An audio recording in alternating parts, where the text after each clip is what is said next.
narahat olma, mən sağam, salamatam, heç bir problem yoxdur. Ondan sonra o sakitləşmişdi. Qardaşım, nətərsən, nə var, nə yox? Yaxşıyam, şükür Allah, hər şey qaydasındadır, normal. Yaxşılıqdır, yaxşı irəliyirik. Hətta onun oğlu var, Raul.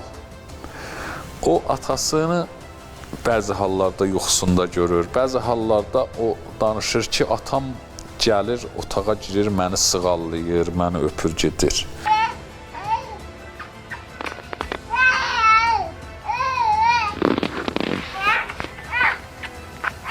Lokal antiterror əməliyyatından 2 ay əvvəl ortancıl oğlu Nərman yuxuda atasının şəhid olduğunu görür. Bu dəqiqə hal-hazırda bizi vururlar. Mərmilərin səsini də eşidəcəksiniz. Mərmilərin səsini eşidirsiniz. Biz atamızla fəxr edirik. Biz evdə 3 uşağıq. Nərman, Rəvan, mən. Mən evin ən böyük uşağıyam.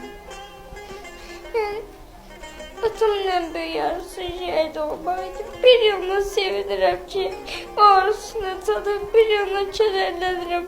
Anamı tək qoyub, bizi tək qoyub. Atam, mən ailemi mənə tapşırıb.